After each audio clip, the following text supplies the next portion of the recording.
जी, अस्सलाम वालेकुम। आप देख रहे हैं फ़िकारो and physio channel with doctor Mukhtar Malik. आज जिस टॉपिक को हमने सेलेक्ट किया, बल्कि टॉपिक क्या सेलेक्ट क्या करना है, बहुत सारे पेशेंट्स हमारे पास आ जाते हैं और आजकल एक फ्रीक्वेंटली से आ रहे हैं हेडेक से। अब हेडेक की बहुत सारी किस्में हैं जिसको हम एक्सप्लेन भी मैं थोड़ा सा करूँगा और फिर उसका ट्रीटमेंट भी बताऊँगा आपको। उसकी एक्सरसाइज़ेज़ भी बताऊँगा कि कौन सी एक्सरसाइज़ेज़ आप कर सकते हैं। नंबर 1 पे है माइग्रेन। फिर एक होता है एक आपका जो आ जाता है जनरल हेडेक, जिसमें कि आप की थोड़ी-सी आँखों में पेन शुरू हो जाती है और साइडों पे आपके ऑक्सीपिट पे पेन शुरू हो जाती है। तीसरी किस्म को अगर आप नाम देते हैं जो हम कह सकते हैं कि सर्वाइकोजेनिक हेडेक। अब हेडेक की बहुत सारी किस्में हैं जिनको हम डिटेल में नहीं जाएँगे, लेकिन ये 3 किस्में हैं या जो 3 टाइप्स हैं, ये बहुत आम सी होती हैं जो आप एक यूजुअली एक रोज़मर्रा ज़िंदगी में देखते भी हैं। तो सबसे पहले हम जो डिस्कस करेंगे वो हेडेक। अब डिटेल में जाने की बजाय हम थोड़ा सा इसको मैं ब्रीफली आपको बताऊंगा कि हेडेक, माइग्रेन और सर्वाइकोजेनिक हेडेक क्या होता है और उसमें हम कौन सी एक्सरसाइजेस कर सकते हैं और कौन सी आप किस में आप मेडिसिन भी लेते हैं और कौन सी में आप एक्सरसाइज से भी अपने आप को रिलैक्स कर सकते हैं। अब सबसे पहले जो हेडेक होती है वो जनरल हेडेक, जिसमें आपके फोरहेड और साथ ऑक्सीपिट दोनों साइडों पे आपके पेन शुरू हो जाती हैं। उसकी जो वजह जो अमूमन जो वजह देखी जाती है वो नींद पूरी ना होना, टेंशन, एंग्जाइटी, फटीग और बहुत ज़्यादा आजकल जो ये आप काम करते हैं मोबाइल्स पे, लैपटॉप पे और ये कंप्यूटर्स पे, इसकी वजह भी होती है। अब ये तीनों जो आपको ये मैंने बताया कि लैपटॉप, मोबाइल्स, कंप्यूटर्स, ये तीनों हेडेक्स में इन्वॉल्व हो जाता है। लेकिन माइग्रेन का अपना एक टिपिकल एक स्टाइल है, जो उसके एक टिपिकल एक कॉज है और उस टिपिकल उसकी साइन सिम्टम्स होती हैं। तो इससे जो एक जनरल हेडेक है उसमें आपको सिर्फ हेडेक और आंखों में पेन और एक भारीपन महसूस होते हैं। दूसरी चीज़ जो होती है वो माइग्रेन है। माइग्रेन में आपके जिसको हम दर्द शकीका भी कहते हैं और हाफ सर का दर्द भी कहते हैं, जिसमें क्या आपका हाफ नोज़, आपकी आँख, आपका आपका कान और आपका पूरा एक हाफ हेड, पूरा जो एक सर जो है वो आपका इन्वॉल्व होता है टूवर्ड्स आपके सर्वाइकल के अपर लोब पे। मतलब जहाँ पे आपका एक्सिस और एटलस है वहाँ तक आपका पेन शुरू हो जाती है और इतनी सीवियर पेन होती है कि आप बेयर भी नहीं कर सकते।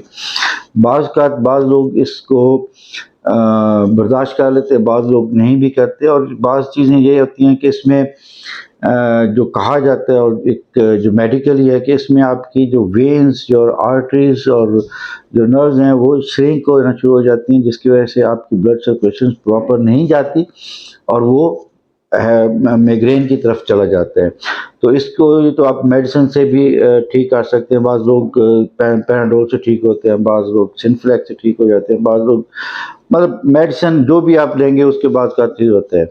लेकिन इसमें मसल्स, आपके सर्वाइकल के जो मसल्स हैं वो इन्वॉल्व हो जाते हैं।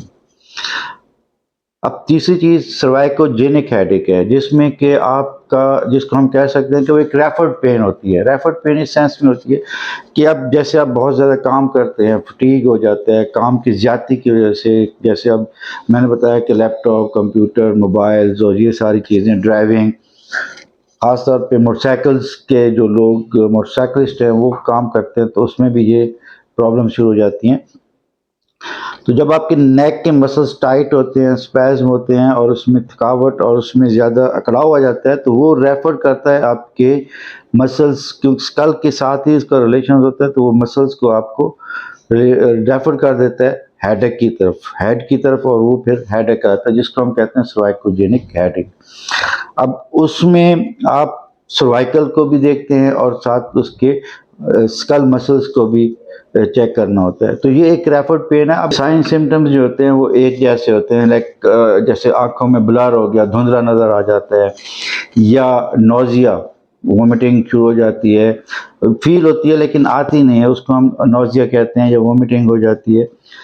और तीसरी चीज़ फटीग, थका हुआ होना और चक्कर आना, वो वर्टिगो, ये सारी चीज़ें एक इसके साइन सिम्टम्स में, तीनों हेडेक्स में ये इन्वॉल्व होती है, मौजूद होती हैं।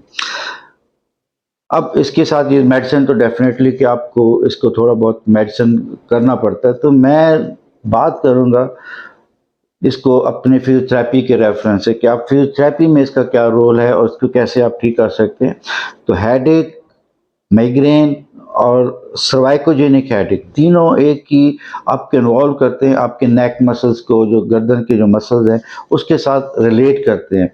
तो सबसे पहले आपको उसको, गर्दन के मसल्स को रिलैक्स करना चाहिए। जब वो रिलैक्स हो जाएंगे तो डेफिनेटली कि जब आपके वो मसल्स वो रिलैक्स होंगे तो आपके जो स्कल के मसल्स हैं वो भी रिलैक्स होना शुरू हो जाएंगे। तो ये एक वीडियो बनाने का मकसद ये था कि आपको बताया जाए कि जब आपको हेडेक हो तो खाली सिर्फ मेडिसिन ही उसका हल नहीं होता। फिजियोथेरेपी में आप गर्दन के मसल्स को और थोड़ा सा आपके जो आईब्रोज और आईज के जो मसल्स हैं उनको भी थोड़ा सा रिलैक्स करेंगे तो वो भी बहुत आपको बेनिफिट देगा। अभी जो नेक्स्ट वीडियो में आपको आपको हेडेक को बेहतर बना के और उसको, जैसे सर्वाइकोजेनिक हेडेक है या मिग्रेन है या एक हेडेक है, सिंपल हेडेक है, उसको आप कैसे आप उस नेक के मसल्स के साथ बेहतर कर सकते हैं। अपने इर्द गिर्द का ख्याल रखिएगा। खुदा हाफिज़।